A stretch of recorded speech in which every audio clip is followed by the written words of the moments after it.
大家好啊！今集嘅旅遊購物坊中會同大家介紹日本國民品牌精工錶佢嘅 Seiko 5 Sports 系列。片裏邊亦都會分享幾款限定版嘅手錶，包括有同蒙面超人有關嘅款式。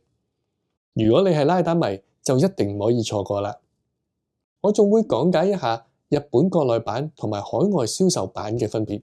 咁你下次去到日本旅行嗰陣時，見到想買翻隻玩下，就會識得分究竟係咪日本版呢，或者係咪日本製造。你睇緊嘅係 Mr. Earl 伯爵先生頻道，就用我嘅入門解說為你嘅放縱導航。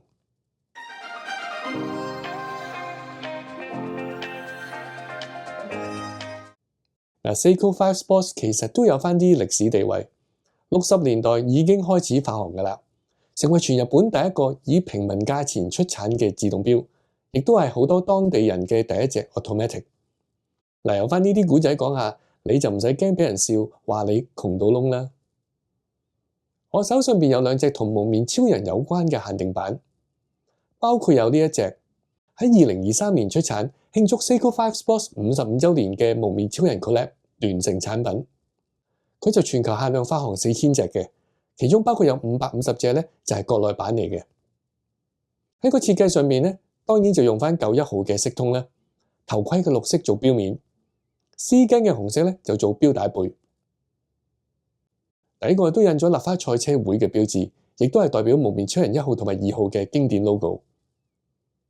另外都刻咗 limited edition 嘅字樣，同埋呢隻錶獨有嘅限量編號。至於整體嘅設計，都仿效咗當年男主角本鄉猛喺電視劇集裏邊曾經戴過嘅 Seiko 5 Sports。精工當然好醒目啦，接住喺2024年咧就出咗嗰一隻嘅復刻版，即係我依家將會分享嘅第二隻手錶。佢就唔係直接同蒙面超人咧做聯成嘅，不過精工迷或者拉打嘅 fans 咧都會識得將佢哋聯繫埋一齊。有黑色嘅錶面揀同埋銀色嘅錶面揀，每款全球限量9999隻，包括有999隻咧就屬於國內版嘅。喺個底板同樣刻咗 limited edition 嘅字樣同限量嘅編號。喺設計上面咧，大致上都跟足50年前嗰個款，仲用咗個舊 logo。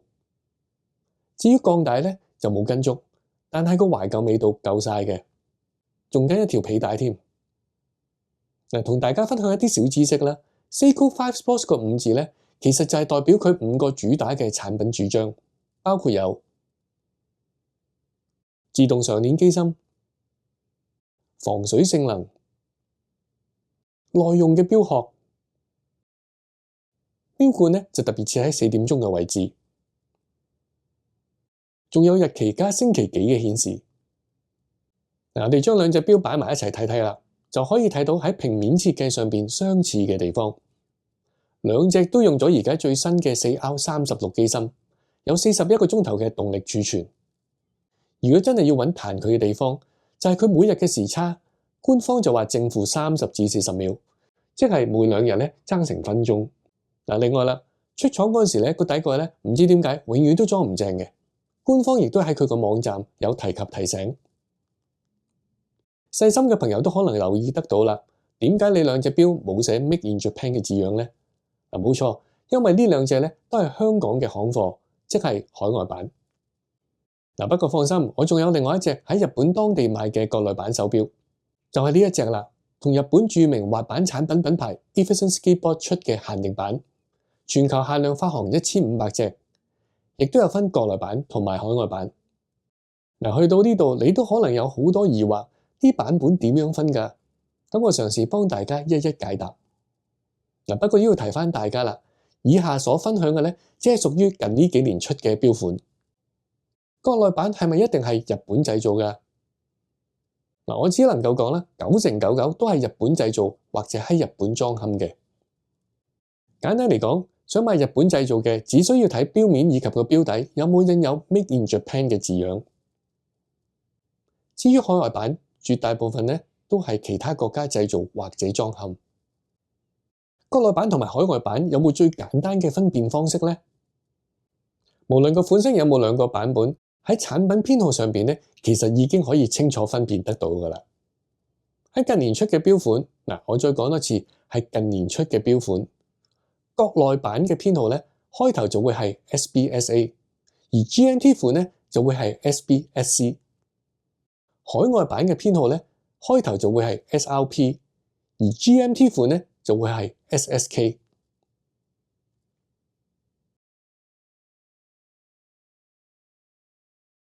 呢兩個 logo 同原產地或者銷售嘅版本有冇關係㗎？個答案就係冇嘅，只係喺2019年佢哋嚟咗個品牌重整，包括轉咗個新 logo， 而啲標款咧都變得更加時尚，亦都多咗同唔同嘅品牌動漫做 collab 聯成。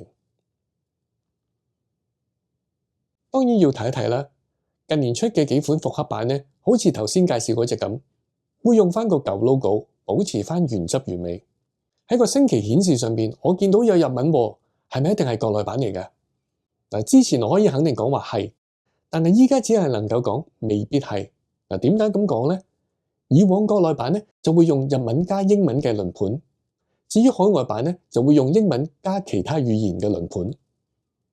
例如話我隻蒙面超人限定版就係英文加西班牙文嘅，但係近年開始咧有啲海外版新嘅款式咧，都會用埋日文加英文嘅輪盤。至於復刻版咧就係另外一個故仔啦，又係因為要保持原汁原味，所以無論係海內版或者國內版都會係英文加日文嘅。簡單嚟講，去到日本好想買翻隻日本製造嘅國內版，你只需要睇個產品編號同埋標上邊有冇印有 Made in Japan 嘅字樣就已經可以噶啦。喺大型嘅標鋪啊、百貨公司甚至乎電器鋪咧，佢哋個陳列好好嘅都會標明係咪日本製、國內版或者海外版，咁你就可以放心選購啦。Factory Outlet 買咧，當然會有驚喜啦。不過老實講，款式咧就可遇不可求啦。我隻 Everson Skateboard 咧就喺木更津嘅 Seiko Factory Outlet 買嘅，去到都接近6折嘅。不過老實講啊，無論原產地喺邊度，精工錶都有質素嘅保證，所以喺香港信譽良好嘅鋪頭買行貨咧，我覺得係 OK 嘅。另外啦，如果你想再放縱啲買翻隻 Grand Seiko 玩下，我有另外一條片介紹佢哋嘅石英錶系列。希望你哋中意今次呢個分享啦。